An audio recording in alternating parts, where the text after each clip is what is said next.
Anne Elizabeth Swaney, 39, loved the Nabitonich Resort. She came here to relax from a stressful job as executive producer at ABC Chicago and to ride horses along this meandering trail beside the Mopan River. She's a repeat customer. She was here last year, and this year she came back to ride horses again as she normally does.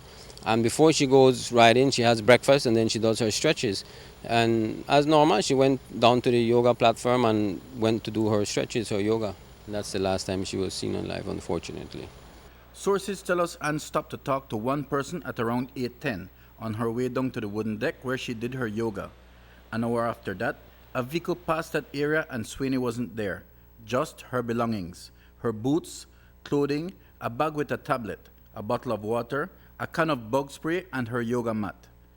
The alarm wasn't raised then because tourists staying at the resort often wander around, sometimes taking the path all the way to nearby San Jose Succotz. But by 3 o'clock, when she hadn't returned, resort owner Santiago Juan called in the police. When the police were called, they responded immediately. They brought out their team and their dogs. As you know, in this part of the world, it gets dark really early. By 6 o'clock, it's already dark. And they continued the search till about, I would say, 10 o'clock at night, more or less. I don't recall the exact time. And then they called off the search and they came back very early in the morning, in which time they found the body of Mrs. Swaney. Well, the police were with us, and they spotted, one of the officers spotted the body, and we went with the canoe, and then they retrieved the body. And she was found floating in the Mopan River at about, I would say, about 300 meters down from where she would be practicing her yoga. An autopsy was conducted Friday evening and confirmed what police had suspected from the injuries visible on the body. The investigation is ongoing. Indeed, we have a team of investigators working on that case. Indeed, the postmortem was conducted by the doctor, and his results was that manual strangulation she died from. Also, she had some blunt trauma to the face.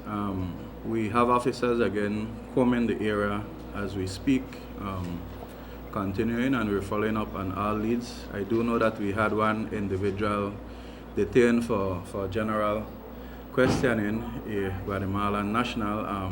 That person has been charged for illegal entry at this point in time. I cannot say that he is a suspect, but the process of investigation, he was found in the general area, and so he has been detained and has been questioned. Because the body was found in a state of undress, investigators suspected that Swaney may have been sexually assaulted. In that regard, the medical examination was inconclusive. My recollection from the doctor is that he did not see any signs of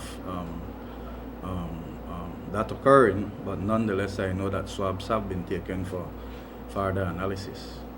As international media outlets continue to headline the tragedy, there is bound to be some fallout for the country and even for the beautiful little resort nestled on the banks of the Mopan. But for Santiago Juan, that's not a consideration right now. There's a human life that was lost, and that's the most important thing to solve. Businesses have good and bad times, and right now our focus should be on finding out exactly what happened. And that, at this moment, is information only Anne Swaney's killer can provide to police. Mike Rodon.